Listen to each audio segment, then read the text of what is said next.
ಎಲ್ಲರಿಗೂ ನಮಸ್ಕಾರ. TM learning centre YouTube ಚಾನಲ್ಗೆ ನಿಮ್ಮೆಲ್ಲರಿಗೂ ಸ್ವಾಗತವನ್ನು ಕೋರ್ತಾ, ಇಲ್ಲಿ 2012ರ CTET ಪ್ರಶ್ನೆ ಪತ್ರಿಕೆಯಿಂದ ಸೈನ್ಸ್ಗೆ ಸಂಬಂಧಪಟ್ಟಂಥ ಕೆಲವೊಂದು ಪ್ರಶ್ನೆಗಳನ್ನು ತೊಗೊಂಬಂದಿದ್ದೀನಿ. ಇದು ಪತ್ರಿಕೆ 1, ಅದರಲ್ಲಿ EVS ಸಂಬಂಧಪಟ್ಟಂಥವು. ಇವು ಮುಂಬರ್ತಕ್ಕಂಥ ಎಲ್ಲ ಸ್ಪರ್ಧಾತ್ಮಕ ಪರೀಕ್ಷೆಗಳಿಗೆ ಶಿಕ್ಷಕರ ನೇಮಕಾತಿ ಅದು ಅತಿ ಶೀಘ್ರದಲ್ಲಿ ಮಾಡ್ತಾರೆ ಅಂತಕ್ಕಂಥ ಒಂದು ಸುದ್ದಿ ಇದೆ. ಹಾಗಾಗಿ ಎಲ್ಲ ಪರೀಕ್ಷೆಗಳಿಗೂ ಕೂಡ ಹೆಲ್ಪ್ ಆಗುತ್ತೆ.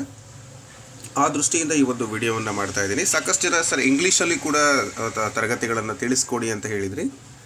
ಅದಕ್ಕಾಗಿ ನಾನು ಕನ್ನಡ ಮತ್ತು ಇಂಗ್ಲೀಷ್ ಎರಡರಲ್ಲೂ ಕೂಡ ನಿಮಗೆ ಕ್ವಶನ್ಸ್ಗಳನ್ನು ಬರೀಲಿಕ್ಕೆ ಪ್ರಯತ್ನ ಮಾಡಿದ್ದೀನಿ ಅಂತ ಹೇಳ್ತಾ ಪ್ರಶ್ನೆಗಳನ್ನು ನೋಡ್ಕೊಂಡು ಬರೋಣ. ಈ ಹಿಂದೆ ಕೂಡ ನಾನು ಇದರ ತರಗತಿಗಳನ್ನು ಆಲ್ರೆಡಿ ಮಾಡಿ ಹಾಕಿದ್ದೀನಿ. ಅವುಗಳನ್ನು ನೋಡಿಲ್ಲ ಅಂದರೆ ನೀವು ಡಿಸ್ಕ್ರಿಪ್ಷನಲ್ಲಿ ಲಿಂಕ್ ಕೊಟ್ಟಿರ್ತೀನಿ, ಅವುಗಳನ್ನು ಕೂಡ ನೋಡಿ ಅಂತ ಹೇಳ್ತಾ, ಹಾಗೆಯೇ ಇದರ PDF ಕೂಡ ನಿಮಗೆ ಅವೈಲೇಬಲ್ ಇದೆ. ನಮ್ಮ ಆ್ಯಪನ್ನು ಡೌನ್ಲೋಡ್ ಮಾಡ್ಕೊಳ್ಳಿ, TM ಲರ್ನಿಂಗ್ ಸೆಂಟರ್. ಅದರಲ್ಲಿ ನಿಮಗೆ ಕೇವಲ 69 ರುಪೀಸ್, ಐ ಥಿಂಕ್ 69 ರೂಪಾಯಿಗೆ PDF ಸಿಗುತ್ತೆ. ನೀವು ಕೂಡ ಡೌನ್ಲೋಡ್ ಮಾಡಿ ಪ್ರಿಂಟ್ ತೊಗೊಂಡಿಟ್ಕೊಂಡು ಬರ್ಕೋಬೋದು ಅಂತ ಹೇಳ್ತಾ, ಸೊ ಪ್ರಶ್ನೆಗಳನ್ನು ನೋಡ್ತಾ ಹೋಗೋಣ. ಮೊದಲನೇ ಪ್ರಶ್ನೆ ಈ ರೀತಿ ಇದೆ. ಸೊ ಪ್ರಶ್ನೆ ಬಂದು, ಕೆಳಗಿನವುಗಳಲ್ಲಿ ಯಾವ ಗುಂಪು ಕೇವಲ ಪಳೆಯುಳಿಕೆ ಇಂಧನಗಳನ್ನು ಒಳಗೊಂಡಿದೆ? ಸೊ ಪಳೆಯುಳಿಕೆ ಇಂಧನಗಳು ಯಾವ್ಯಾವು ಅಂತ. ಕಲ್ಲಿದ್ದಲು, ಸೌರಶಕ್ತಿ, ಗಾಳಿ. ಸೊ ಗಾಳಿ ಒಂದು ಇಂಧನ ಅಲ್ಲ, ತೆಗೆದುಬಿಡಿ. ಪೆಟ್ರೋಲಿಯಂ, ನೈಸರ್ಗಿಕ ಅನಿಲ, ಕಲ್ಲಿದ್ದಲು. ಜೈವಿಕ ಅನಿಲ, ಪೆಟ್ರೋಲಿಯಂ, ಮರ ಒಂದು ಫಾಸಿಲ್ ಫ್ಯೂಯಲ್ ಅಲ್ಲ. ಸೌರಶಕ್ತಿ ಅಲ್ಲ, ಪರಮಾಣು ಶಕ್ತಿನೂ ಕೂಡ ಅಲ್ಲ, ಅಲೆಗಳ ಶಕ್ತಿನೂ ಕೂಡ ಅಲ್ಲ. ಇಲ್ಲಿ ಕೇವಲ ಪಳೆಯುಳಿಕೆ ಇಂಧನಗಳನ್ನು ಒಳಗೊಂಡಿರ್ತಕ್ಕಂಥದ್ದು ಯಾವುದು ಅಂದರೆ ಆಪ್ಷನ್ ಬಿ. ಸೊ ನಿಮಗೆ ಗೊತ್ತಾಯಿತು ಅಂತ ಭಾವಿಸ್ತೀನಿ. ಲಕ್ಷಾಂತರ ವರ್ಷಗಳ ಹಿಂದೆ ಭೂಮಿಯ ಅಡಿಯಲ್ಲಿ ಊತು ಹೋದಂತಹ ಸಸ್ಯ ಮತ್ತು ಪ್ರಾಣಿಗಳ ಅವಶೇಷಗಳಿಂದ ಪಳೆಯುಳಿಕೆ ಇಂಧನಗಳನ್ನು ತಯಾರಾಗ್ತವೆ. ಅಂದರೆ ಪಳೆಯುಳಿಕೆ ಇಂಧನಗಳು ಉತ್ಪತ್ತಿ ಆಗೋದು ಸುಮಾರು ವರ್ಷಗಳ ಹಿಂದೆ ಭೂಮಿಯಲ್ಲಿ ಹುದುಗಿ ಹೋಗಿರ್ತಕ್ಕಂತಹ ಸಸ್ಯ ಮತ್ತು ಪ್ರಾಣಿಗಳ ಅವಶೇಷಗಳಿಂದ. ಇವುಗಳನ್ನು ನವೀಕರಿಸಲಾಗದ ಇಂಧನಗಳು ಅಂಥೇಳಿ ನಾವು ಕರಿತೀವಿ. ಅದರಲ್ಲಿ ಪೆಟ್ರೋಲಿಯಂ, ನೈಸರ್ಗಿಕ ಅನಿಲ, ಕಲ್ಲಿದ್ದಲು ಇವೆಲ್ಲವೂ ಕೂಡ ಸೇರ್ತವೆ. ಸರಿನಾ? ಸೊ ಅದ್ರ ಬಗ್ಗೆ ಹೆಚ್ಚಿನ ವಿವರಣೆ ನಿಮಗೆ ಗೊತ್ತಿದೆ ಅಂತ ಭಾವಿಸ್ತೀನಿ. ಯಾಕಂದರೆ ಒಂದೇ ಪ್ರಶ್ನೆಯನ್ನು ಹೆಚ್ಚಿಗೆ ವಿವರಣೆ ಕೊಡೋದು ಕೂಡ ನನಗೇನು ಕೆಲವರು ಹೇಳಿದೆ, ಸರ್ ಸಾಕು ಸಿಂಪಲ್ಲಾಗಿ ಅಷ್ಟೇ ಕೊಡಿ ಅಂತ. ಸಬ್ಜೆಕ್ಟ್ ಇರ್ತಕ್ಕಂಥವ್ರು ಅದ್ರ ಬಗ್ಗೆ ಡೀಪಾಗಿ ಸ್ಟಡಿ ಮಾಡೋದು ಒಳ್ಳೆಯದು. ಇನ್ನು ಮುಂದಿನ ಪ್ರಶ್ನೆಯನ್ನು ನೋಡಿ. ವಿಟಮಿನ್ ಸಿ ಕೊರತೆಯಿಂದ ಬರುವ ಕಾಯಿಲೆ ಯಾವುದು? ಇದು ಕಳೆದ ವಿಡಿಯೋವನ್ನು ನೋಡಿದರೆ ನಿಮಗೆ ಇದು ರಿಪೀಟೆಡ್ ಕ್ವಶನ್ ಅಂತ ಅನಿಸುತ್ತೆ. Yes, of course. So C for scurvy. Yes, ನೆನ್ಪಿಟ್ಕೊಂಡಿದ್ರಲ್ಲ. B for berry. ಸೊ ಇದನ್ನು ಕೂಡ ನಾನು ಹೇಳಿದ್ದೆ. ನೆನ್ಪಿಟ್ಕೊಳ್ಳೋಕ್ಕೆ ಈಸಿಯಾದ ಮೆಥಡ್ ಯಾವುದು ಅಂತ.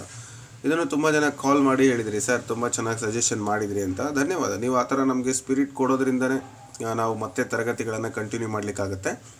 So B for berry, C for scurvy. ಇನ್ನು ಇರುಳುಗುರುಡುತನ ಅಂದರೆ ವಿಟಮಿನ್ ಎ ಡಿಫಿಷಿಯನ್ಸಿಯಿಂದ ಬರುವಂಥದ್ದು. ಭಾಳ ಜನ ವಿಟಮಿನ್ ಎ ಇಂದ ಬರುತ್ತೆ ಅಂತ ಹೇಳ್ತಾರಲ್ಲ, ವಿಟಮಿನ್ ಎ ಡೆಫಿಷಿಯನ್ಸಿಯಿಂದ ಇರುಳುಗುರುಡುತನ ಬರುತ್ತೆ. ಇನ್ನೊಂದು ಆಪ್ಷನ್ ರಿಕೆಟ್ಸ್ ಅಂತ ಇದೆ, ಡಿ, ವಿಟಮಿನ್ ಡಿ ಕೊರತೆಯಿಂದ ರಿಕೆಟ್ಸ್ ಬರುತ್ತೆ. ಸೊ ಇಲ್ಲಿ ಸ್ಕರ್ವಿ ಅಂತಕ್ಕಂಥದ್ದು ಸರಿಯಾದ ಉತ್ತರ. ವಿಟಮಿನ್ ಸಿ ಕೊರತೆಯಿಂದ ಒಸಡುಗಳಲ್ಲಿ ರಕ್ತ ಸೋರುವಿಕೆ ಮತ್ತು ಗಾಯಗಳು ಬೇಗ ಗುಣವಾಗದಿರುವುದಕ್ಕೆ ಸ್ಕರ್ವಿ ಕಾಯಿಲೆ ಅಂತ ಕರೀತಾರೆ. ಇಲ್ಲಿ ನಲ್ಲಿಕಾಯಿ, ಕಿತ್ತಲೆ ಮತ್ತು ನಿಂಬೆಹಣ್ಣುಗಳಲ್ಲಿ ಈ ಒಂದು ವಿಟಮಿನ್ ಸಿ ಜಾಸ್ತಿ ಇರುತ್ತೆ. ಅದನ್ನು ತಿನ್ನಿ ಚೆನ್ನಾಗಿ, ಅದರಿಂದ ಆ ಸಮಸ್ಯೆ ಬರೋದಿಲ್ಲ ಅಂತಕ್ಕಂಥದ್ದನ್ನು ಕೂಡ ಇಲ್ಲಿ ಹೇಳ್ತಾ ಇದ್ದೀವಿ. ಇನ್ನು ವಾಯುಮಂಡಲದ ಯಾವ ಭಾಗದಲ್ಲಿ ಅತಿ ಹೆಚ್ಚು ಆಮ್ಲಜನಕ ಕಂಡುಬರುತ್ತದೆ? ಸೊ ಆಕ್ಸಿಜನ್ ಎಲ್ಲಿ ಜಾಸ್ತಿ ಕಾಣುತ್ತೆ? ಈ ವಾಯುಮಂಡಲದ ಪದರಗಳನ್ನು ಕೂಡ ನಾನು ಕಳೆದ ತರಗತಿಯಲ್ಲಿ ನಿಮಗೆ ತಿಳಿಸ್ಕೊಟ್ಟಿದ್ದೆ. ಸೊ ಅದರಲ್ಲಿ ಈಗ ಆ ಕ್ಲಾಸ್ನ ನೋಡಿದಿರಿ ಅಂತ ಭಾವಿಸ್ತಾ, ಆಮ್ಲಜನಕ ಎಲ್ಲಿ ಜಾಸ್ತಿ ಇರುತ್ತೆ? Troposphere, stratosphere, mesosphere, thermosphere. So ಯಾವುದರಲ್ಲಿ? ಸರಿಯಾದ ಉತ್ತರ ಟ್ರೋಪೋಸ್ಪಿಯರ್.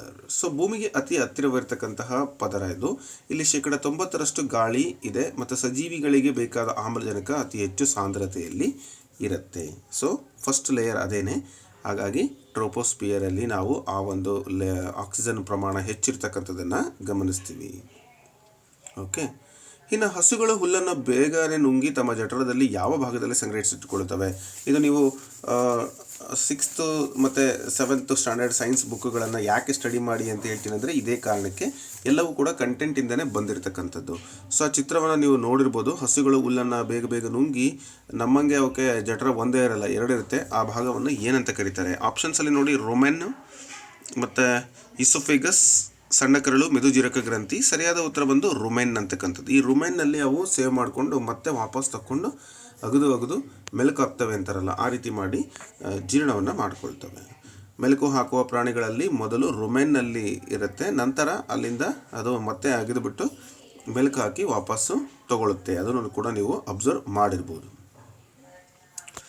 ಕೆಳಗಿನವುಗಳಲ್ಲಿ ಯಾವುದು ಭೂಮಿಯ ಮೇಲಿನ ಅತಿ ದೊಡ್ಡ ಪರಿಸರ ವ್ಯವಸ್ಥೆ? ಸೊ ಲಾರ್ಜೆಸ್ಟ್ ಎಕೋಸಿಸ್ಟಮ್ ಯಾವುದಿರ್ಬೋದು ನೋಡಿ? ಭೂಮಿ ಮೇಲಿರ್ತಕ್ಕಂಥ ಅತಿ ದೊಡ್ಡ ಪರಿಸರ ವ್ಯವಸ್ಥೆ ಸಜೀವಿಗಳು ಮತ್ತು ನಿರ್ಜೀವಿಗಳ ನಡುವಿನ ಒಂದು ಹೊಂದಾಣಿಕೆ ಏನಿದೆ, ಅದರ ಮೂಲಕ ನಾವು ಅಲ್ಲಿರ್ತಕ್ಕಂತಹ ವ್ಯವಸ್ಥೆ ನಾವು ಪರಿಸರ ವ್ಯವಸ್ಥೆ ಅಂತ ಕರಿತೀವಿ.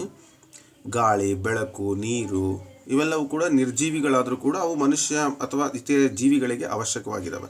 ಇವೆರಡರ ನಡುವೆ ಇರತಕ್ಕಂಥ ಒಂದು ಕ್ರಿಯೆ ಏನಿದೆಯಲ್ಲ, ಅದನ್ನು ನಾವು ವ್ಯವಸ್ಥೆ, ಆ ಒಂದು ವ್ಯವಸ್ಥೆ ಪರಿಸರ ವ್ಯವಸ್ಥೆ. ಅದು ಅರಣ್ಯ, ಹುಲ್ಲುಗಾವಲು, ಸಾಗರ, ಮರುಭೂಮಿ. ಇದರಲ್ಲಿ ಯಾವುದು ಅತಿ ದೊಡ್ಡ ಪರಿಸರ ವ್ಯವಸ್ಥೆ ಇದೆ? ಎಸ್, ಗೆಸ್ ಮಾಡಿದಿರಿ, ಕರೆಕ್ಟ್. ಸಾಗರ ಅಂದರೆ ಭೂಮಿ ಮೇಲೆ ಇರ್ತಕ್ಕಂಥ ದೊಡ್ಡ ಜಾಗ ಅಂದರೆ ಅದು ಸಾಗರ. 71% ಭಾಗ ನೀರು ಭೂಮಿಯ ಮೇಲ್ಮೈ ಭಾಗ ಆವರಿಸಿದೆ. ಅಂದರೆ ನಮ್ಗೆ ಗೊತ್ತಿರಲಿ, 70 ಅಂದರೆ ಇನ್ನು 29% ಅಷ್ಟೇ ಭೂಮಿ ಇರ್ತಕ್ಕಂಥದ್ದು. ಹಾಗಾಗಿ ನೀರೇ ಜಾಸ್ತಿ ಇರೋದ್ರಿಂದ ಭೂಮಿ ಮೇಲಿರುವಂತಹ ಜೀವಿಗಳಿಗಿಂತ ನೀರೊಳಗಿರ್ತಕ್ಕಂಥ ಜೀವಿಗಳ ಸಂಖ್ಯೆ ಹೆಚ್ಚು ಅಂತ ನಾವು ಇಲ್ಲಿ ಗೆಸ್ ಮಾಡ್ಬೋದು. ಯಾಕಂದರೆ ಏನೂ ಅಲ್ಲ, 30% ಈಸ್ ನೆಗ್ಲಿಜಿಬಲ್, 70% ತುಂಬ ಇಂಪಾರ್ಟೆಂಟು. ಸೊ ನೀರು ಅಥವಾ ಸಾಗರಗಳಲ್ಲಿ ಆವೃತವಾಗಿರೋದ್ರಿಂದ ಇದು ಜಗತ್ತಿನ ಅತಿ ದೊಡ್ಡ ಸ್ಥಿರವಾದ ಒಂದು ಪರಿಸರ ವ್ಯವಸ್ಥೆ ಅಂತ ನಾವು ಹೇಳ್ತೀವಿ. ಸೊ ಸಾಗರ, ಓಷನ್, ಆಪ್ಷನ್ ಸಿ ನಲ್ಲಿದೆ, ಅದು ಸರಿಯಾದ ಉತ್ತರ ಆಗುತ್ತೆ ಸ್ನೇಹಿತರೆ. ನೆಕ್ಸ್ಟ್, ಬೃಹತ್ ಸಸ್ಯವರ್ಗದ ಸಂರಕ್ಷಣೆಗಾಗಿ ಭಾರತ ಸರ್ಕಾರ ಜಾರಿಗೆ ತಂದ ಕಾಯ್ದೆ ಯಾವುದು? ಸಸ್ಯಗಳನ್ನು ಸಂರಕ್ಷಣೆ ಮಾಡಬೇಕಾದ್ರೆ ಅದರಲ್ಲಿ ದೊಡ್ಡ ದೊಡ್ಡ ಮರಗಳು ಅಂದರೆ ಮೀನ್ಸ್ ಲಾರ್ಜೆಸ್ಟ್ ಒಂದು ಏನೋ ಪ್ಲ್ಯಾಂಟ್ ಇದ್ದಾವೆ ಅಂಥ ಒಂದು ಸಸ್ಯಗಳನ್ನು, ಮರಗಳನ್ನು ರಕ್ಷಣೆ ಮಾಡಲಿಕ್ಕೆ ಯಾವ ಕಾಯ್ದೆಯನ್ನು ತಂದಿದ್ದಾರೆ? ಸೊ ಇಲ್ಲಿ ವನ್ಯಜೀವಿ ಸಂರಕ್ಷಣಾ ಕಾಯ್ದೆ, ಅರಣ್ಯ ಸಂರಕ್ಷಣಾ ಕಾಯ್ದೆ, ಪರಿಸರ ಸಂರಕ್ಷಣಾ ಕಾಯ್ದೆ, ಜೈವಿಕ ವೈವಿಧ್ಯತೆಯ ಕಾಯ್ದೆ ಅಂತ ಕೊಟ್ಟಿದ್ದಾರೆ. ಇಲ್ಲಿ ನೀವು ಅರ್ಥ ಮಾಡ್ಕೋಬೇಕಾಗಿರೋದು ಈಸಿಯಾಗಿ ಹೇಗೆ ಅಂತಂದರೆ, ವನ್ಯಜೀವಿ ಅಂತ ಇದೆ, ಜೈವಿಕ ವೈವಿಧ್ಯತೆ ಅಂತ ಇದೆ. ಸೊ ಇವೆರಡೂ ಕೂಡ ತೆಗಿಯೋಣ. ಅಂದರೆ ನಮಗೆ ಏನೂ ಓದಿಲ್ಲಪ್ಪ, ನಾವು ಪರೀಕ್ಷೆಗೆ ಹಂಗೆ ಡೈರೆಕ್ಟ್ ಹೋಗ್ಬಿಟ್ಟಿದ್ದೀವಿ, ಅಥವಾ ನಾವು ಈ ಪ್ರಶ್ನೆನ ಓದಿಲ್ಲ. ಹಂಗಿದ್ದಾಗ ನಾವು ಹೆಂಗೆ ಗೆಸ್ ಮಾಡಬೇಕು ಅಂದಾಗ ನೋಡಿ, ಇಲ್ಲಿ ಬೃಹತ್ ಸಸ್ಯವರ್ಗ ಅಂತ ಕೊಟ್ಟಿರೋದ್ರಿಂದ ವನ್ಯಜೀವಿ ಅಂತಕ್ಕಂಥದ್ದು ಮತ್ತು ಜೈವಿಕ ವೈವಿಧ್ಯತೆ ಅಂತಕ್ಕಂಥದ್ದನ್ನು ತೆಗಿಯೋಣ. ಇನ್ನು ಆಪ್ಷನ್ ಬಿ, ಅರಣ್ಯ ಮತ್ತು ಪರಿಸರ ಎರಡು ಒಂದೇ ಅಲ್ಲ. ಹಾಗಾಗಿ ಇಲ್ಲಿ ಯಾವುದರ ಮೂಲಕ ಭಾರತ ಸರ್ಕಾರ ಈ ಒಂದು ಅರಣ್ಯ ಸಂರಕ್ಷಣೆಗೆ ಒತ್ತು ಕೊಟ್ಟಿದೆ ಅಂದರೆ ಅರಣ್ಯ ಸಂರಕ್ಷಣಾ ಕಾಯ್ದೆ 1980. ಸೊ ಪರಿಸರ ಸಂರಕ್ಷಣೆ, ಅರಣ್ಯ ಸಂರಕ್ಷಣೆಯಲ್ಲಿ ಪರಿಸರದಲ್ಲಿ ಎಲ್ಲವೂ ಬರ್ತವೆ, ಆದರೆ ಅರಣ್ಯ ಅಂದಾಗ ಸಸ್ಯವರ್ಗ ಮಾತ್ರ ಹೆಚ್ಚಿಗೆ ಬರೋದ್ರಿಂದ ನಾವು ಅಲ್ಲಿ ಆ ಥರ ಗೆಸ್ ಮಾಡಿದರೂ ಕೂಡ ನಮ್ಮ ಉತ್ತರ ಕರೆಕ್ಟ್ ಆಗುತ್ತೆ. ಬಟ್ ಸುಮ್ಮನೆ ಹೇಳಿದ್ದು ಹಂಗಂತ ಗೆಸ್ ಮಾಡ್ಕೊಂತ ಹೋಗಬೇಡಿ. Guessing is very dangerous. ಯಾವಾಗಲೂ ಕೂಡ ನಾವು ಲಿಫ್ಟನ್ನು ನಂಬ್ಕೋಬಾರ್ದು. ಮೆಟ್ಟಿಲನ್ನು ಹತ್ಕೊಂಡು ಹೋಗೋಕ್ಕೆ ಶಕ್ತಿ ನಮಗಿರಬೇಕು. ಲಿಫ್ಟ್ ಅಂತಕ್ಕಂಥದ್ದು ಅದೃಷ್ಟ, ಮೆಟ್ಟಿಲು ಅಂತಕ್ಕಂಥದ್ದು ಪರಿಶ್ರಮ. ಸೊ ಪರಿಶ್ರಮ ಯಾವತ್ತೂ ನಮ್ಮ ಕೈ ಕೊಡಲ್ಲ, ಲಿಫ್ಟ್ ಕೈ ಕೊಡುತ್ತೆ ಎಲೆಕ್ಟ್ರಿಸಿಟಿ ಹೋದರೆ. ಓಕೆ, ಸೊ ಅರಣ್ಯ ಸಂರಕ್ಷಣಾ ಕಾಯ್ದೆ 1980 ಅರಣ್ಯಗಳ ನಾಶವನ್ನು ತಡೆಗಟ್ಟಲಿಕ್ಕೆ ಮತ್ತು ಅರಣ್ಯ ಭೂಮಿಯನ್ನು ಅರಣ್ಯೇತರ ಉದ್ದೇಶಗಳಿಗೆ ಬಳಸುವುದನ್ನು ನಿಯಂತ್ರಿಸಿ ಈ ಕಾಯ್ದೆ ಜಾರಿಗೆ ತರಲಾಯಿತು 1980ಯಲ್ಲಿ. Be remember that one. Okay, ಇನ್ನು ಚೆರಾವ್, ಭಾರತದ ಯಾವ ರಾಜ್ಯದಲ್ಲಿ ಚೆರಾವ್ ಎಂಬ ಸಾಂಪ್ರದಾಯಿಕ ನೃತ್ಯವನ್ನು ಮಾಡಲಾಗುತ್ತದೆ? EVS ಆಗಿರೋದ್ರಿಂದ ಈ ಪ್ರಶ್ನೆಯನ್ನು ನಾವು ನೋಡ್ತಾ ಇದ್ದೀವಿ. ಅಸ್ಸಾಂ, ಮಿಜೋರಾಂ, ಮಣಿಪುರ ಮತ್ತು ಮೇಘಾಲಯ. ಸೊ ಈ ಒಂದು ಚೆರಾವ್ ಅಂತಕ್ಕಂಥ ಒಂದು ಸಾಂಗ್ ಅಥವಾ ನೃತ್ಯವನ್ನು ನಾವು ಮಿಜೋರಾಂನಲ್ಲಿ ನೋಡ್ತೀವಿ.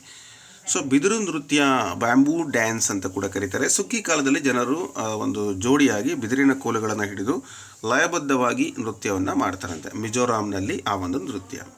ಓಕೆ, ಸೊ ನೆನ್ಪಿಟ್ಕೊಳ್ಳಿ. ನಮ್ಮಲ್ಲಿ ಸುಗ್ಗಿ ಕಾಲದಲ್ಲಿ ಸಂಕ್ರಾಂತಿಯಲ್ಲಿ ನಾವು ಎತ್ತುಗಳನ್ನು ಬೆಂಕಿಗೆ ಹಾಯಿಸ್ತಕ್ಕಂಥದ್ದು ಆ ರೀತಿ ಮಾಡ್ತೀವಿ. ಹಂಗೆ ಅವರಲ್ಲಿ ಆ ಒಂದು ನೃತ್ಯವನ್ನು ಬಿದಿರಿನ ಒಂದು ಸಹಾಯದಿಂದ ಮಾಡ್ತಾರೆ ಅಂತಕ್ಕಂಥದ್ದು, ಕೋಲುಗಳನ್ನು ಹಿಡ್ಕೊಂಡು ಮಾಡ್ತಾರೆ. Mizoram, be remember. ಇನ್ನು ಕೆಳಗಿನವುಗಳಲ್ಲಿ ಯಾವುದು ಪರಿಸರ ಸ್ನೇಹಿ ಅಭ್ಯಾಸವಾಗಿದೆ? ಪರಿಸರಕ್ಕೆ which of the following is an environment friendly practice? Plastic ಚೀಲಗಳ ಬಳಕೆ ಮಾಡೋದು, ವೈಯಕ್ತಿಕ ವಾಹನಗಳ ಬಳಕೆ, ಬಟ್ಟೆ ಚೀಲಗಳನ್ನು ಬಳಕೆ ಮಾಡುವಂಥದ್ದು, ಅನಗತ್ಯವಾಗಿ ವಿದ್ಯುತ್ ದೀಪಗಳನ್ನು ಉರಿಸ್ತಕ್ಕಂಥದ್ದು. ನೋಡಿ, ಇಲ್ಲಿ ಇದಿಂಥ ಪ್ರಶ್ನೆಗಳಿಗೆ ನಾವೇನು ಓದಲೇಬೇಕಾಗಿಲ್ಲ, ಇದು ಕಾಮನ್ ಸೆನ್ಸ್. ಪರಿಸರ ಎಕೋ ಫ್ರೆಂಡ್ಲಿ ಅಂದರೆ ಪ್ಲಾಸ್ಟಿಕ್ ಬ್ಯಾಗ್ನ ಯಾರು ಯೂಸ್ ಮಾಡ್ತಾರಾ? ಇಲ್ಲ. ವೈಯಕ್ತಿಕ ವಾಹನಗಳು ಕೂಡ ಅಲ್ಲ. ಇನ್ನು ಬಟ್ಟೆ ಚೀಲಗಳ ಬಳಕೆ, ಅನಗತ್ಯ ವಿದ್ಯುತ್ ದೀಪಗಳನ್ನು ಉರಿಸ್ತಕ್ಕಂಥದ್ದು ತಪ್ಪು. ಬಟ್ ಈ ಬಟ್ಟೆ ಚೀಲ ಯಾಕೆ ಬಳಸ್ತಾರೆ ಅಂದರೆ ವಿತೌಟ್ ಪ್ಲಾಸ್ಟಿಕ್ಕು ಬಟ್ಟೆ ಚೀಲ ಪರಿಸರಕ್ಕೆ ಹಾನಿ ಮಾಡಲ್ಲ. ಎಸ್, ಸರಿಯಾದ ಉತ್ತರ ಅದೇನೆ. ಇನ್ನು ಅದ್ರ ಬಗ್ಗೆ ನಾನೇನು ಎಕ್ಸ್ಪ್ಲನೇಷನ್ ಕೊಡೋದಿಲ್ಲ, ಯಾಕೆಂದರೆ ಅಷ್ಟು ಈಸಿ ಪ್ರಶ್ನೆ, ಟೈಮ್ ವೇಸ್ಟ್ ಮಾಡೋದು ಬೇಡ. ಮುಂದಿನ ಪ್ರಶ್ನೆ ನೋಡೋಣ. ಕಾರ್ಬನ್ ಡೇಟಿಂಗ್ ವಿಧಾನವನ್ನು ಯಾವುದಕ್ಕೆ ಬಳಸಲಾಗುತ್ತೆ? ನೀನು ಟಿ ವಿ ನೋಡಿದ್ದು, ಗದಗ ಹತ್ರ ಯಾವುದೋ ಮನೆ ಕಟ್ಟಬೇಕಾದ್ರೆ ನಿಧಿ ಸಿಕ್ತು ಅಂತ. ಸೊ ನಿಧಿ ಅಲ್ಲ ಅಂತ ಅವರು ಪುರಾತತ್ವ ಇಲಾಖೆಯವರು ಹೇಳ್ತಾರೆ, ಬಟ್ ಇದು ನಿಧಿ ಅಂತ ಹೇಳ್ತಾರೆ. ಈ ನಿಧಿ ಅಲ್ಲ ಅಂತ ಹೆಂಗೆ ಹೇಳಿದರು, ನಿಧಿ ಅಂತ ಹೆಂಗೆ ಹೇಳಿದರು? ಸೊ ಇದಕ್ಕೆ ಕಾರ್ಬನ್ ಡೇಟಿಂಗನ್ನು ಉತ್ತರ ಕೊಡುತ್ತೆ. ಕಾರ್ಬನ್ ಡೇಟಿಂಗನ್ನು ಉಪಯೋಗಿಸಿ ಏನು ಮಾಡ್ತಾರೆ ಅಂತ ಹೇಳಿದ್ರೆ, ಈ ಪ್ರಶ್ನೆ ಓದ್ಬಿಡೋಣ, ಆಮೇಲೆ ಅಲ್ಲಿ ಹೋಗೋಣ ಸ್ಟೋರಿಗೆ. ಕಾರ್ಬನ್ ಡೇಟಿಂಗ್ ವಿಧಾನವನ್ನು ಯಾವುದಕ್ಕೆ ಬಳಸಲಾಗುತ್ತೆ? ಎಸ್, ನೀರಿನ ಶುದ್ಧತೆಯನ್ನು ಅಳಿಲಿಕ್ಕೆ, ವಸ್ತುವಿನ ವಯಸ್ಸನ್ನು ನಿರ್ಧರಿಸಲಿಕ್ಕೆ, ಗಾಳಿಯ ಸಾಂದ್ರತೆಯನ್ನು ಅಳಿಲಿಕ್ಕೆ, ಮಣ್ಣಿನ ಫಲವತ್ತತೆಯನ್ನು ಅಳಿಲಿಕ್ಕೆ. Yes, to determine the age of an object, ವಸ್ತುಗಳ ವಯಸ್ಸನ್ನು ನಿರ್ಧಾರ ಮಾಡಲಿಕ್ಕೆ ಬಳಸ್ತಾರೆ. ಆ ಕಾರ್ಬನ್ 14 ಅಥವಾ ಡೇಟಿಂಗ್ ಅಂತ ಏನು ಕರಿತೀವಿ, ಡೇಟಿಂಗ್ ಮಾಡಲಿಕ್ಕೆ ಎಷ್ಟು ವರ್ಷಗಳು, ಎಷ್ಟು ಶತಮಾನಗಳು ಹಿಂದಿನದ್ದು ಆ ವಸ್ತು ಅಂತಕ್ಕಂಥ ಅದ್ರ ಮೂಲಕ ಅದು ಯಾವ್ದಾರ ರಾಜರ ಕಾಲದ್ದು ಏನು ಅಂತ. ಬಟ್ ಅಲ್ಲಿ ಹೇಳಿದ್ದು, ನ್ಯೂಸಲ್ಲಿ ಬಂದಿದ್ದು ಏನಪ್ಪ ಅಂದರೆ ಅದು ನಿಧಿ ಅಲ್ಲ, ಯಾರೋ ಅವ್ರ ಪೂರ್ವಿಕರು ಬಚ್ಚಿಟ್ಟಿದ್ದು ಅಂತ ಹೇಳ್ತಿದ್ದಾರೆ. ಅಂದರೆ ಅದು ಬಂಗಾರದ್ದು, ಸುಮಾರು 700ರಿಂದ 1000 ಗ್ರಾಮ್ ಇದೆ, ಐ ಥಿಂಕ್ 1 kg ಅಷ್ಟಿದೆ ಅಂತ ಹೇಳ್ತಿದ್ದಾರೆ. ಅದನ್ನು ಅವರು ಕಂಡುಹಿಡಿದು ಅದನ್ನು ಹೇಳಿರೋವಂಥದ್ದು ಅದೇ ಉದ್ದೇಶಕ್ಕೆ, ವಸ್ತುವಿನ ವಯಸ್ಸನ್ನು ನಿರ್ಧಾರ ಮಾಡಲಿಕ್ಕೆ. ಪುರಾತತ್ವ ಶಾಸ್ತ್ರಗಳಲ್ಲಿ ಪಳೆಯುಳಿಕೆಗಳು ಮತ್ತು ಹಳೆಯ ವಸ್ತುಗಳು ಎಷ್ಟು ವರ್ಷ ಹಳೆಯದು ಅಂತಕ್ಕಂಥದ್ದನ್ನು ಪತ್ತೆ ಹಚ್ಚಲಿಕ್ಕೆ ಕಾರ್ಬನ್ 14 ಐಸೋಟೋಪನ್ನು ಬಳಸ್ತಾರೆ. Be remember that. Next, Gregor Mendel, ನೀವು ನೋಡಿ ಕೇಳಿರ್ಬೋದು, ಅವರು ತಮ್ಮ ಸಂಶೋಧನೆಯಲ್ಲಿ ಯಾವ ಗಿಡವನ್ನು ಬಳಸಿದರು? ಮೆಂಡಲ್ ಅವರು ಏನು ಮಾಡ್ತಾರೆ ಅಂತ ಹೇಳಿದ್ರೆ, ಒಂದು ಸಂಶೋಧನೆ ಕೈಗೊಳ್ತಾರೆ. ಆ ಮೂಲಕ ಏನು ಮಾಡ್ತಾರೆ, ಎತ್ತರ ಚಿಕ್ಕದು ಅನುವಂಶೀಯತೆ ಬಗ್ಗೆ ಒಂದು ಸ್ಟಡಿಯನ್ನು ಮಾಡ್ತಾರೆ. ಹಾಗಾದರೆ ಅವರು ಯಾವ ಗಿಡವನ್ನು ಇಟ್ಕೊಂಡು ಸ್ಟಡಿಯನ್ನು ಮಾಡಿದರು? ಆಲೂಗಡ್ಡೆ, ಈರುಳ್ಳಿ, ಬಟಾಣಿ ಮತ್ತು ಟೊಮೆಟೊ ಅಂತ ಇದೆ. ಸೊ ನಿಮಗೆಲ್ಲ ಗೊತ್ತು, ಪೀ ಪ್ಲ್ಯಾಂಟ್ಸ್ ಅಥವಾ ಬಟಾಣಿಯನ್ನು ಬಳಸಿದರು. ಅಂದರೆ ಮೆಂಡಲ್ ಅವರು ಬಟಾಣಿ ಗಿಡದ ಮೇಲೆ ಪ್ರಯೋಗಗಳನ್ನು ಮಾಡುವ ಮೂಲಕ ಆನುವಂಶೀಯತೆಯ ನಿಯಮಗಳನ್ನು ಕಂಡುಹಿಡಿದರು. ಆನುವಂಶಿಕ ಶಾಸ್ತ್ರದ ಪಿತಾಮಹ ಅಂತ ಅದಕ್ಕಾಗಿ ಅವರನ್ನು ಕರೀತಾರೆ. ಓಕೆ. ಸೊ ಕೆಳಗಿನ ಯಾವ ಪ್ರದೇಶದಲ್ಲಿ ಮನೆಗಳನ್ನು ನೆಲದಿಂದ 10ರಿಂದ 12 ಅಡಿ ಎತ್ತರದಲ್ಲಿ ಬಿದಿರಿನ ಕಂಬಗಳ ಮೇಲೆ ನಿರ್ಮಿಸಲಾಗುತ್ತೆ? ಎಲ್ಲಿ? ಸೊ ಆಪ್ಷನ್ಸ್ ರಾಜಸ್ಥಾನ್, ಅಸ್ಸಾಂ, ಲಡಾಖ್ ಮತ್ತು ಕಾಶ್ಮೀರ ಅಂತ ಕೊಟ್ಟಿದ್ದಾರೆ. ಸೊ ನೆಲದ ಮೇಲೆ ನಾವೇನು ಬೇಸ್ಮೆಂಟ್ ಹಾಕ್ತೀವಿ ಆ ಥರ ಅವರು ಬಿದಿರಿನ ಕಂಬಗಳನ್ನು ಹಾಕ್ಬಿಟ್ಟು ಅದ್ರ ಮೇಲೆ ಮನೆ ಕಟ್ತಾರಂತೆ. ಎಲ್ಲಿ ಅಂದರೆ ಅದು ಅಸ್ಸಾಂನಲ್ಲಿ. ಅತಿ ಮಳೆಯಾಗಿ ಪ್ರವಾಹ ಬರುವ ಸಾಧ್ಯತೆ ಇರುವುದರಿಂದ ಅವರು ಮನೆಯೊಳಗೆ ನೀರು ಬರಬಾರ್ದಂತೇಳಿ ಆ ರೀತಿಯಾದ ವ್ಯವಸ್ಥೆಯನ್ನು ಅವರು ಮಾಡಿಕೊಂಡಿರ್ತಾರೆ. ಡೌಟ್ ಬರುತ್ತಲ್ಲ ಯಾಕೆ ಅಂತ. ಸೊ ಅಸ್ಸಾಂನಲ್ಲಿ. ನೆಕ್ಸ್ಟು, ಮಣ್ಣಿನಲ್ಲಿರುವಂತಹ ಸಾರಜನಕವನ್ನು ಸ್ಥಿರೀಕರಿಸಲಿಕ್ಕೆ, ನೈಟ್ರೋಜನ್ ಫಿಕ್ಸೇಷನ್ ಮಾಡಲಿಕ್ಕೆ ಸಹಾಯ ಮಾಡುವಂಥ ಬ್ಯಾಕ್ಟೀರಿಯಾ ಯಾವುದು? ಲ್ಯಾಕ್ಟೋಬ್ಯಾಸಿಲಸ್, ಹಾಲ್ನಾಗಿರುತ್ತದು. ರೈಸೋಬಿಯಮ್, ಇದು ಶೇಂಗಾಕಾಳು ಅಥವಾ ಗಂಟುಗಳು, ಲೆಗ್ಯುಮಿನಸ್ ಪ್ಲಾಂಟ್ಗಳಲ್ಲಿರುತ್ತೆ. ನೆಕ್ಸ್ಟು ಪೆನ್ಸಿಲಿಯಮ್, ಈಸ್ಟ್ ಅಂತ ಇದೆ, ದೋಸೆ ಹಿಟ್ಟಲ್ಲಿರುತ್ತಲ್ವ, ಅಥವಾ ಈ ಏನು ನಾವು ಫರ್ಮೆಂಟೇಷನ್, ಈ ಹುದುಗುವಿಕೆ ಅಂತ ಏನು ಕರಿತೀವಿ, ಅದರಲ್ಲಿ ಬ್ರೆಡ್ಡು ಅದೆಲ್ಲ ಮಾಡಲಿಕ್ಕೆ, ಅಥವಾ ಈ ಮೊಲಾಸಿಸ್ ಅಥವಾ ಈ ಒಂದು ಸಕ್ಕರೆ ಪಾಕ ಮಾಡಿ ಉಳಿದಂಥ ತ್ಯಾಜ್ಯ ಏನಿರುತ್ತಲ್ಲ ಅದರಲ್ಲಿ ಈಸ್ಟ್ ಹಾಕಿ ಹಿಸ್ಟರಿಫಿಕೇಷನ್ ಆಗುತ್ತೆ. ಸೊ ಫರ್ಮೆಂಟೇಷನ್ ಆಗಿ ಅಲ್ಲೇನಾಗ್ತದೆ, ಕೊನೆಗೆ ಇಥೆನಾಲ್ ಉತ್ಪತ್ತಿ ಆಗುತ್ತಲ್ವ ಅದು. ಸೊ ಇಲ್ಲಿ ಪ್ರಶ್ನೆ ಏನಿತ್ತು, ಸಾರಜನಕವನ್ನು ಸ್ಥಿರೀಕರಣೆ ಮಾಡಲಿಕ್ಕೆ ಯಾವ ಒಂದು ಬ್ಯಾಕ್ಟೀರಿಯಾ ಅಂದರೆ ರೈಸೋಬಿಯಮ್ ಬ್ಯಾಕ್ಟೀರಿಯಾ. ಎಸ್. ಸೊ ಈ ಬ್ಯಾಕ್ಟೀರಿಯಾ ದ್ವಿದಳ ಧಾನ್ಯಗಳಲ್ಲಿ, ಬೇರುಗಳಲ್ಲಿ ವಾಸ ಮಾಡ್ತವೆ. ಗಾಳಿಯಲ್ಲಿರ್ತಕ್ಕಂಥ ಸಾರಜನಕವನ್ನು ಸಸ್ಯಗಳು ಬಳಸಬಹುದಾದ ರೂಪಕ್ಕೆ ಬದಲಾಯಿಸಿ ಅವು ಕೊಡ್ತವೆ. ಅದರಿಂದ ಸಸ್ಯಗಳು ಕೂಡ ಬದುಕ್ತವೆ, ಆ ಸಸ್ಯಗಳನ್ನು ತಿಂದು ಅವುಗಳು ಕೂಡ ಬದುಕ್ತವೆ. ಸೊ ಲೆಗ್ಯುಮಿನಸ್ ಪ್ಲಾಂಟ್ಸ್ ಅಂತ ನಾನೇನು ಹೇಳಿದೆ, ಅವುಗಳಲ್ಲಿ ಇರ್ತವೆ ದ್ವಿದಳ ಧಾನ್ಯ ಸಸ್ಯಗಳ ಬೇರುಗಳ ಗಂಟಿನಲ್ಲಿ. ನೆಕ್ಸ್ಟ್ ಕ್ವಶನ್ ನೋಡೋಣ.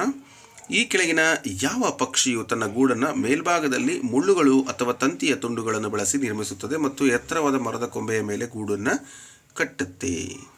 ನೋಡಿ, ನಾವು ಮನೆ ಕಟ್ಟಬೇಕಾದ್ರೆ ಏನೋ ವಿಶೇಷತೆ, ಬಿದಿರು ಗಳಗಳನ್ನು ಇಟ್ಟು ಅದ್ರ ಮೇಲೆ ಮನೆ ಕಟ್ತೀವಿ ಅಂತ ಹೇಳಿದ್ವಲ್ಲ, ಪಕ್ಷಿಗಳಲ್ಲಿ ಒಂದು ವಿಶೇಷತೆ ಇದು, ಮುಳ್ಳುಗಳನ್ನು ಬಳಸಿ ಕಟ್ತಕ್ಕಂಥದ್ದು. ಸನ್ಬರ್ಡ್, ಕಾಗೆ, ಗುಬ್ಬಚ್ಚಿ, ಪಾರಿವಾಳ. ಸೊ ಯಾವುದು? ಸೊ ಪಾರಿವಾಳ, ಗುಬ್ಬಚ್ಚಿ ಡೌಟು. ಸನ್ಬರ್ಡ್, ಕಾಗೆ ಇವೆರಡರಲ್ಲಿ ಇರುತ್ತೆ ನೋಡಿ. ಈ ರೀತಿ ಗೆಸ್ ಮಾಡಿದರೆ ಕಾಗೆ ಸರಿಯಾದ ಉತ್ತರ. ಕಾಗೆಗಳು ಮರದ ಎತ್ತರದ ಕೊಂಬೆಗಳ ಮೇಲೆ ಗೂಡು ಕಟ್ತವೆ. ಅವುಗಳ ಗೂಡುಗಳಲ್ಲಿ ಮರದ ಕಡ್ಡಿಗಳ ಜೊತೆಗೆ ಕಬ್ಬಿಣದ ತಂತಿಗಳು ಅಥವಾ ಬಾಗಿದ ಕಡ್ಡಿಗಳನ್ನು ಬಳಸ್ತವೆ. ಸೊ ಕಾಗೆಗಳು ಸರಿಯಾದ ಉತ್ತರ.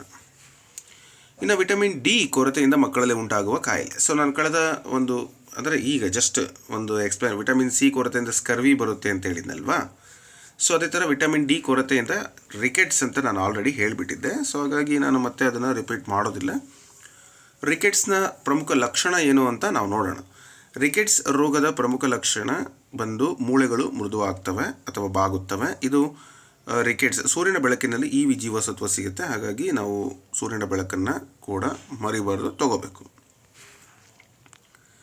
ನೆಕ್ಸ್ಟ್, ಬ್ರೈಲ್ ಲಿಪಿ ಎಷ್ಟು ಚುಕ್ಕೆಗಳ ಮೇಲೆ ಆಧಾರಿತವಾಗಿ ತಯಾರಿಸಲಾಗುತ್ತೆ? ಈ ಬೈಲ್ ಸ್ಕ್ರಿಪ್ಟನ್ನು ಎಷ್ಟು ಚುಕ್ಕೆಗಳ ಮೇಲೆ? ಸರ್ ನಾವೇನು ಬ್ಲೈಂಡ್ ಏನು ಸರ್? ಬೈಲ್ ಲಿಪಿ ಬಗ್ಗೆ ಕೇಳಿದ್ದಾರೆ. ತಿಳ್ಕೊಬೇಕು ಅದನ್ನು. ಅದಕ್ಕಾಗಿ ಬ್ರೈಲ್ ಲಿಪಿ ಬಂದು ಯಾರು ಟೋಟಲಿ ಕಣ್ಣುಗಳು ಕಾಣೋದಿಲ್ಲ ಅಂಥವ್ರಿಗೆ ಆ ಬ್ರೈಲ್ ಲಿಪಿಯನ್ನು ಬಳಸ್ತಾರೆ. ನಾನು ಒಂದು ಪೋಸ್ಟ್ ಆಫೀಸ್ಗೆ ಹೋಗಿದ್ದೆ. ಆ ಪೋಸ್ಟ್ ಆಫೀಸಲ್ಲಿ ನನಗೆ MO ಫಾರಮ್ ಬೇಕಾಗಿತ್ತು. ಸರ್ MO ಯಾಕ್ರಿ, ಈಗಿನ ಕಾಲದಲ್ಲಿ ಫೋನ್ಪೇ ಐತಿ, ಗೂಗಲ್ ಪೇ ಐತಿ ಅಂತೀರಾ. ಬಟ್ ಅನಿವಾರ್ಯ ಇತ್ತು. ಅಲ್ಲಿ ಫೋನ್ಪೇನೂ ಇರಲಿಲ್ಲ, ಗೂಗಲ್ ಪೇನೂ ಇರಲಿಲ್ಲ. ಬಟ್ ಅವರು ಏಜ್ ಆದವರು ಇದ್ದರು. ಅವರಿಗೆ ನಾವು ಅಮೌಂಟ್ ಕಳ್ಸೋಕ್ಕೆ ಹೋದಾಗ ಕೇಳಿದೆ. ಬಟ್ ಅಲ್ಲಿ ನಮ್ಗೆ ಸಹಾಯಕ್ಕಿದ್ದವರು ಒಬ್ಬರು ಅಂದ ಕೆಲಸ ಮಾಡೋರಿದ್ದು. ನಾನು ಅದೇ ಫಸ್ಟ್ ಬ್ರೈಲ್ ಲಿಪಿ ಬಗ್ಗೆ ನೋಡಿದ್ದು. ಸುಮಾರು ಒಂದು 7-8 ಫೈಲ್ಗಳಿದ್ವು. ಅದರಲ್ಲಿ ಸುಮಾರು ಒಂದು ಫೈಲಲ್ಲಿ 20-30ಕ್ಕಿಂತ ಹೆಚ್ಚಿಗೆ ಪೇಪರ್ಸ್ ಇದ್ವು. ಅವರು ಜಸ್ಟ್ ಆರಾಮ್ಸೆ ಏನು ಮಾಡ್ತಿದ್ದಾರೆ ಅಂದರೆ ಹುಡುಕಿ ಕೊಟ್ಟರು ನನಗೆ. MO ಫಾರಮ್ ಕಣ್ಣಿದ್ದರೆ ಬೇಗ ಹುಡುಕಲ್ಲ, ಬಟ್ ಅವ್ರು ಅಷ್ಟು ಬೇಗ ಹುಡುಕಿದ್ರು. ಭಾಳ ಖುಷಿ ಅನ್ನಿಸ್ತು ನನಗೆ. ಆವಾಗ ನನಗೆ ಗೊತ್ತಾಯಿತು ಬ್ರೈಲ್ ಲಿಪಿ ಎಷ್ಟು ಕೆಲಸ ಮಾಡುತ್ತೆ ಅಂತ. ಇರಲಿ, ಅದರಲ್ಲಿರುವಂಥ ಚುಕ್ಕೆಗಳ ಆಧಾರಿತವಾಗಿ ಎಷ್ಟು ಚುಕ್ಕೆಗಳ ಆಧಾರಿತವಾಗಿ ತಯಾರಿಸ್ತಾರೆ? 4 ಡಾಟ್ಸ್, 6 ಡಾಟ್ಸ್, 8 ಡಾಟ್ಸ್, 10 ಡಾಟ್ಸ್ ಅಂತ ಇದೆ. ಸೊ ಸರಿಯಾದ ಒಂದು 6 ಚುಕ್ಕೆಗಳು ಅಥವಾ 6 ಡಾಟ್ಸನ್ನು ಉಪಯೋಗಿಸಿ ತಯಾರು ಮಾಡ್ತಾರೆ. ರಿಯಲಿ ನನಗೆ ಆಶ್ಚರ್ಯ ಆಯಿತು. ಮತ್ತು ಅವ್ರ ಮನೆ ನಮ್ಮ ಮನೆ ಸಮೀಪನೇ ಇದೆ. ಅವ್ರ ಮಕ್ಕಳು ಚೆನ್ನಾಗಿದ್ದಾರೆ. ಬಟ್ ನಮ್ಮ ಮನೆಗೆ ಒಂದು ಸರಿ ಬಂದು ಆಟ ಆಡ್ತಿರ್ಬೇಕಾದ್ರೆ ಕೇಳಿದಾಗ ಅಡುಗೆ ಮಾಡ್ತಾರಂತೆ. ಸೊ ಗ್ಯಾಸ್ ಹಚ್ಚೋಕ್ಕೆ ಭಯಪಡ್ತೀವಿ ನಾವು. ಅವರು ಅಡುಗೆ ಮಾಡ್ತಾರಂತೆ, ಮನೆಯಲ್ಲಿ ಬಟ್ಟೆ ತೊಳಿತಾರಂತೆ, ಕಸ ಹೊಡಿತಾರಂತೆ, ಪ್ರತಿಯೊಂದು ಕೆಲಸವನ್ನು ಮಾಡ್ತಾರಂತೆ. ಸೊ ನಾವು ಕಂಡಿದ್ದು ನಾವು ಕೂಡ್ರೋ ಅವ್ರು ಕೂಡ್ರೋ ಅಂತ ನನಗೆ ಡೌಟ್ ಬಂತು. ಹೆಂಗೆ ತರಕಾರಿ ಹೆಚ್ಚುತ್ತಾರೋ, ಎಲ್ಲಿ ಇಡ್ತಾರೋ, ಎಲ್ಲಿ ತೊಳಿತಾರೋ, ನಾವು ಕಣ್ಣೆಲ್ಲ ಇದ್ರೂ ನಾವು ನೀಟಾಗಿ ಮಾಡಲ್ಲ, ಕೈಯೋ ಕಾಲ ಕೊಯ್ಕೊಂಡಿರ್ತೀವಿ. ಬಟ್ ಅವ್ರು ಅಷ್ಟು ಚೆನ್ನಾಗಿ ಮಾಡ್ತಾರಂತೆ. ಭಾಳ ಆಶ್ಚರ್ಯ ಅನಿಸುತ್ತೆ. ನಿಜವಾಗ್ಲೂ ಅಂತ ಕೇಳಿದ್ರು, ಹೌದು ರೀ, ನಾವ್ಯಾಕೆ ಸುಳ್ಳು ಹೇಳಿ ಅಂತ ಹೇಳಿದರು ಹುಡುಗರು. So great. Next Louis Braille. ನೋಡಿ, ಲೂಯಿಸ್ ಬ್ರೈಲ್ ಅವರ ಹೆಸರು. ಅವರು ಅಭಿವೃದ್ಧಿಪಡಿಸಿದಂತಹ ಈ ಲಿಪಿಯಲ್ಲಿ ಪ್ರತಿ ಅಕ್ಷರವನ್ನು 6 ಎತ್ತರಿಸಿದ ಅಂದರೆ ಚುಕ್ಕೆಗಳನ್ನು ಉಬ್ಬಿಸಿರ್ತಾರೆ. ಚುಕ್ಕೆಗಳ ವಿನ್ಯಾಸದಿಂದ ಪ್ರತಿನಿಧಿಸಲಾಗುತ್ತೆ. ಅಂದರೆ ಅವ್ರು ಟಚ್ ಮಾಡಿದಾಗ ನಾವು ಅವ್ರಿಗೆ ಕಾಣಿಸ್ಬೇಕಲ್ವಾ. ಸೊ ಅದರ ಮೂಲಕ 6 ಡಾಟ್ಸ್ ಮೂಲಕ ಅವರಿಗೆ ಕೊಟ್ಟಿರ್ತಾರೆ. ಪಲ್ಸ್ ಪೋಲಿಯೋ ಕಾರ್ಯಕ್ರಮದ ಮುಖ್ಯ ಉದ್ದೇಶ ಏನು? ಪಲ್ಸ್ ಪೋಲಿಯೋ ಕಾರ್ಯಕ್ರಮದ ಮುಖ್ಯ ಉದ್ದೇಶ, 5 ವರ್ಷದೊಳಗಿನ ಮಕ್ಕಳಿಗೆ ಪಲ್ಸ್ ಪೋಲಿಯೋ ಆಗ್ತಾರಲ್ಲ, ಯಾಕೆ? ಪೋಲಿಯೋ ಚಿಕಿತ್ಸೆಗೆ ಪೋಲಿಯೋದಿಂದ ಉಂಟಾಗುವ ಪಾರ್ಶ್ವವಾಯುವನ್ನು ತಡೆಗಟ್ಟುವುದು, ಪೋಲಿಯೋವನ್ನು ಸಂಪೂರ್ಣವಾಗಿ ನಿರ್ಮೂಲನೆ ಮಾಡುವುದು, ಮೇಲಿನ ಎಲ್ಲವೂ 100% ಮೇಲಿನ ಎಲ್ಲವೂ. ಬಟ್ ಇಲ್ಲಿ ಆಪ್ಷನ್ ಸಿ ಕೊಟ್ಟಿದ್ದಾರೆ. ಅಂದರೆ ಭಾರತದಿಂದ ವೈರಸ್ಸನ್ನು ಸಂಪೂರ್ಣವಾಗಿ ತೊಡೆದು ಹಾಕಲಿಕ್ಕೆ ಭಾರತ ಸರ್ಕಾರ 0 to 5 years ಮಕ್ಕಳಿಗೆ ಈ ಹನಿಯನ್ನು ಕೊಡೋಕ್ಕೆ ಅಭಿಯಾನವನ್ನು ಮಾಡ್ತಾರೆ. ಸೊ ಸರಿಯಾದ ಉತ್ತರ ಎಲ್ಲವೂ ಕರೆಕ್ಟು. ಹಸಿರು ಮನೆ ಅನಿಲಗಳಲ್ಲಿ ಗ್ರೀನ್ ಹೌಸ್ ಗ್ಯಾಸಸ್ನ ಪ್ರಮುಖವಾದವು ಯಾವ್ಯಾವು? ಸೊ ಇದು ತುಂಬ ಇಂಪಾರ್ಟೆಂಟು. ಭಾಳಷ್ಟು ಸರಿ ಪ್ರಶ್ನೆ ರಿಪೀಟ್ ಆಗಿದೆ. Carbon dioxide, methane, nitrous oxide. So ಆಮ್ಲಜನಕ, ಸಾರಜನಕ, ಆರ್ಗನ್, ಹೈಡ್ರೋಜನ್, ಹೀಲಿಯಂ, ನಿಯಾನ್. ಇನ್ನೊಂದು ಆಯ್ಕೆ ಇದೆ, ಕೇವಲ ಆಮ್ಲಜನಕ ಖಂಡಿತ ಬರಲ್ಲ. ಆಮ್ಲಜನಕ ತೆಗೆದುಬಿಡಿ. ಸೊ ಇಲ್ಲಿ ಆಮ್ಲಜನಕ ಇದೆ, ಲಾಸ್ಟ್ನೇ ಆಪ್ಷನಲ್ಲಿ ಆಮ್ಲಜನಕ ಇದೆ. ಇನ್ನೊಂದು ಹೈಡ್ರೋಜನ್ ಅಂತ ಇದೆ, ಹೀಲಿಯಂ, ನಿಯಾನ್, ಇವೆಲ್ಲ ಜಡ ಅನಿಲಗಳು, ಅವು ಬರೋದಿಲ್ಲ. ಕಾರ್ಬನ್ ಡೈಆಕ್ಸೈಡ್, ಮೀಥೇನ್ ಮತ್ತು ನೈಟ್ರಸ್ ಆಕ್ಸೈಡ್ ಇವು ಬರ್ತವೆ. ಸೊ ಇವೆಲ್ಲವೂ ಕೂಡ ನಾವು ಗ್ರೀನ್ ಹೌಸ್ ಗ್ಯಾಸಸ್ ಅಂತ ಕರಿತೀವಿ. ಅವು ವಾತಾವರಣದಲ್ಲಿರ್ತಕ್ಕಂಥ ಸೂರ್ಯನ ಬೆಳಕಿನ ಉಷ್ಣವನ್ನು ಟ್ರ್ಯಾಪ್ ಮಾಡಿ ಇಟ್ಕೊಳ್ತವೆ. ಓಕೆ, ಕಾರ್ಬನ್ ಡೈಆಕ್ಸೈಡ್, ಮೀಥೇನ್ ಮತ್ತು ನೈಟ್ರಸ್ ಆಕ್ಸೈಡ್ಗಳು ಸೂರ್ಯನ ಶಾಖವನ್ನು ಹಿಡಿದಿಟ್ಕೊಂಡು ಭೂಮಿಯ ಮೇಲೆ ಉಷ್ಣತೆಯನ್ನು ಹೆಚ್ಚಿಸ್ತವೆ. ಅದರಿಂದ ಗ್ಲೋಬಲ್ ವಾರ್ಮಿಂಗ್ ಅಥವಾ ಜಾಗತಿಕ ತಾಪಮಾನ ಏರಿಕೆ ಆಗುತ್ತೆ. ನೆಕ್ಸ್ಟು, ಜೀರ್ಣಕ್ರಿಯೆಯ ಸಮಯದಲ್ಲಿ ಆಹಾರದ ಪ್ರಮುಖ ಜೀರ್ಣಕ್ರಿಯೆ ಎಲ್ಲಿ ಪೂರ್ಣಗೊಳ್ಳುತ್ತದೆ? ಇದನ್ನು ಕೂಡ ಕಳೆದ ವಿಡಿಯೋದಲ್ಲಿ ಚರ್ಚೆ ಮಾಡಿದ್ದೀವಿ. ಈಗಲೂ ಕೂಡ ಮತ್ತೆ ಪ್ರಶ್ನೆ ಬಂದಿದೆ. ಎಲ್ಲಿ ಸಂಪೂರ್ಣವಾಗಿ ಜೀರ್ಣ ಆಗುತ್ತೆ? ಜಠರದಲ್ಲಿ, ಬಾಯಿಯಲ್ಲಿ ಎಲ್ಲಾಗುತ್ತೆ? ಸಣ್ಣ ಕರುಳಿನಲ್ಲಿ, ದೊಡ್ಡ ಕರುಳಿನಲ್ಲಿ. ಜಠರದಲ್ಲೂ ಪೂರ್ತಿ ಆಗಲ್ಲ. ಇನ್ನೆರಡರಲ್ಲಿ ಎಲ್ಲ ಆಗುತ್ತೆ ಅಂತ. ಎಸ್, ನಿಮ್ಮ ಗೆಸ್ಸಿಂಗ್ ಏನಿದೆ ಅದು ಕರೆಕ್ಟ್ ಇದೆ. ಸಣ್ಣ ಕರುಳಿನಲ್ಲಿ ಪೂರ್ತಿ ಆಗುತ್ತೆ. ಆಹಾರದ ಹೆಚ್ಚಿನ ಜೀರ್ಣಕ್ರಿಯೆಯು ಮತ್ತು ಪೋಷಕಾಂಶಗಳ ಹೀರಿಕೊಳ್ಳುವಿಕೆಯು ಸಣ್ಣ ಕರುಳಿನಲ್ಲಿ ಪೂರ್ಣಗೊಳ್ಳುತ್ತದೆ. ಓಕೆ, ಇನ್ನು ಬೆಳಕಿನ ವರ್ಷ ಯಾವುದನ್ನು ಅಳೆಯಲು ಏಕಮಾನವಾಗಿದೆ? ಬೆಳಕಿನ ವರ್ಷ ಅಂದ ತಕ್ಷಣ ಇದು ನಿಮ್ಗೆ ಗೊತ್ತಾಗುತ್ತೆ. ಲೈಟ್ ಇಯರ್ ಅಂತ ನಾವು ಕರಿತೀವಿ. Light year is A unit of measurement of ಕಾಲ ಅಥವಾ ಸಮಯ, ದೂರ, ಬೆಳಕಿನ ತೀವ್ರತೆ, ವೇಗ. ಸೊ ಲೈಟ್ ಇಯರನ್ನು ನಾವು ಏನನ್ನು ಅಳತೆ ಮಾಡೋಕ್ಕೆ ಬಳಸ್ತೀವಿ ಅಂದರೆ ಡಿಸ್ಟೆನ್ಸ್ ಅಥವಾ ದೂರವನ್ನು ಅಳತೆ ಮಾಡಲಿಕ್ಕೆ ಬಳಸ್ತೀವಿ. ಅದು ಯಾವುದು? ಆಕಾಶಕಾಯಗಳು ಅಥವಾ ನಕ್ಷತ್ರಗಳ ದೂರಗಳನ್ನು ಅಳತೆ ಮಾಡಲಿಕ್ಕೆ ನಾವು ಬಳಸ್ತೀವಿ. ಅಂದರೆ ಏನಪ್ಪ ಲೈಟ್ ಇಯರ್ ಅಂದರೆ ಬೆಳಕಿನ ವರ್ಷ ಅಂದರೆ ಬೆಳಕು ಒಂದು ವರ್ಷದಲ್ಲಿ ಕ್ರಮಿಸಿದ ದೂರವನ್ನು ಬೆಳಕಿನ ವರ್ಷ ಅಂತ ಕರಿತೀವಿ. ಇದನ್ನು ಬಾಹ್ಯಾಕಾಶದಲ್ಲಿ ನಕ್ಷತ್ರಗಳ ನಡುವಿನ ಅಂತರವನ್ನು ಅಳೆಯಲಿಕ್ಕೆ ಬಳಸ್ತೀವಿ. Okay. A light year is the distance that light travels in a vacuum in 1 Julian year. ಅಂದರೆ ಒಂದು ಇಯರಲ್ಲಿ ಎಷ್ಟು ಹೋಗುತ್ತೆ ಲೈಟು, ಅಷ್ಟು ದೂರವನ್ನು 1 ಲೈಟ್ ಇಯರ್ ಅಂತ ಕರೀತಾರೆ. It is used to measure astronomical distances between stars and galaxies. Okay. Next, ಹೊಗೆ ಮತ್ತು ಮಂಜು ಸೇರಿದಾಗ ಉಂಟಾಗುವಂಥ ಸ್ಮಾಗ್ನಿಂದ ಯಾವ ಸಮಸ್ಯೆ ಉಂಟಾಗುತ್ತೆ? ಈ ಸ್ಮಾಗಿಂದ ಏನಾಗುತ್ತೆ? ಕಿವುಡುತನ, ಉಸಿರಾಟಕ್ಕೆ ತೊಂದರೆ, ಚರ್ಮದ ಕಾಯಿಲೆ, ಜೀರ್ಣಕ್ರಿಯೆ ಸಮಸ್ಯೆ. ಸೊ ಇದು ಗಾಳಿ ಆಗಿರೋದ್ರಿಂದ ಗಾಳಿಗೆ ಸಂಬಂಧಪಟ್ಟಂಥ ಕಾಯಿಲೆನೇ ಬರ್ಬೋದಲ್ವಾ? ಎಸ್. ಯಾವುದಾಗಾದರೆ ರೆಸ್ಪಿರೇಟರಿ ಡಿಸಾರ್ಡರ್, ಉಸಿರಾಟದ ತೊಂದರೆ. ಸ್ಮಾಗ್ ಗುಣಮಟ್ಟವನ್ನು ಅಂದರೆ ಗಾಳಿಯ ಗುಣಮಟ್ಟವನ್ನು ಕಡಿಮೆ ಮಾಡಿ ಇದು ಶ್ವಾಸಕೋಶದ ಮೇಲೆ ಪರಿಣಾಮ ಬೀರಿದಾಗ ಉಸಿರಾಟದ ತೊಂದರೆಯಾಗಿ ಅಸ್ತಮದಂಥ ಕಾಯಿಲೆಗಳು ಉಂಟಾಗ್ತವೆ. ಜೀವಕೋಶದ ಶಕ್ತಿ ಕೇಂದ್ರ ಯಾವುದು? Power house of the cell ಯಾವುದು ಅಂತ ಕರಿತೀವಿ? So power house of the cell ಅಂದರೆ ರೈಬೋಸೋಮ್, ಪ್ರೋಟೀನ್ನ ಕಾರ್ಖಾನೆ ಅಂತ ಕರಿತೀವಿ. ಮೈಟೊಕಾಂಡ್ರಿಯಾ, ಇದನ್ನು power house of the cell ಅಂತ ಕರಿತೀವಿ. ನ್ಯೂಕ್ಲಿಯಸ್, ಕೋಶದ ಕಾಂಪ್ಲೆಕ್ಸ್, ಇದು ರಸಧಾನಿಗಳನ್ನು ಅಂದರೆ ಇಲ್ಲಿ ಸರಿಯಾದ ಉತ್ತರ ಬಂದು ಮೈಟೊಕಾಂಡ್ರಿಯಾ. ಸೊ ಮೈಟೊಕಾಂಡ್ರಿಯಾನ ನಾವು power house of the cell ಅಂತ ಹೇಳಿ ಕರಿತೀವಿ. ATP ಅಡಿನೋಸಿನ್ ಟ್ರೈಫಾಸ್ಫೇಟ್ ರೂಪದಲ್ಲಿ ಜೀವಕೋಶಕ್ಕೆ ಬೇಕಾದ ಶಕ್ತಿಯನ್ನು ಮೈಟೊಕಾಂಡ್ರಿಯಾ ಉತ್ಪತ್ತಿ ಮಾಡುತ್ತೆ. ಇನ್ನು ಚಿಪ್ಕೋ ಚಳುವಳಿ ಎಲ್ಲಿ ಪ್ರಾರಂಭವಾಯಿತು? ಕರ್ನಾಟಕ. ಇದನ್ನು ಕೂಡ ಕಳೆದ ವಿಡಿಯೋದಲ್ಲಿ ನಾವು ಡಿಸ್ಕಷನ್ ಮಾಡಿದ್ವಿ. ಕಳೆದ ತರಗತಿಗಳಲ್ಲಿ ಕರ್ನಾಟಕ, ಉತ್ತರಾಖಂಡ, ಕೇರಳ, ತಮಿಳುನಾಡು. ಸೊ ಸರಿಯಾದ ಉತ್ತರ ಬಂದು ಉತ್ತರಾಖಂಡ್. 1970ರ ದಶಕದಲ್ಲಿ ಮರಗಳನ್ನು ಕಡಿಯುವುದನ್ನು ತಡೆಯಲಿಕ್ಕೆ ಮಹಿಳೆಯರು ಮರಗಳನ್ನು ತಬ್ಬಿಕೊಳ್ಳುವ ಮೂಲಕ ಸತ್ಯಾಗ್ರಹವನ್ನು ಪ್ರಾರಂಭ ಮಾಡ್ತಾರೆ.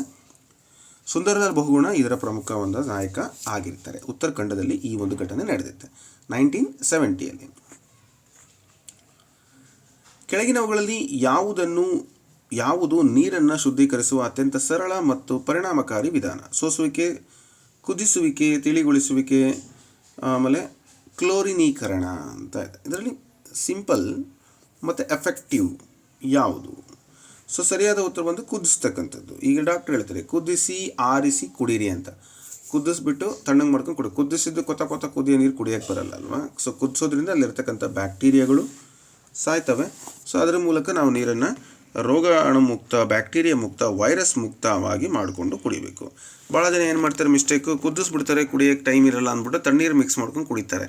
So this is absolutely wrong. ಆ ರೀತಿ ಮಾಡಬಾರ್ದು.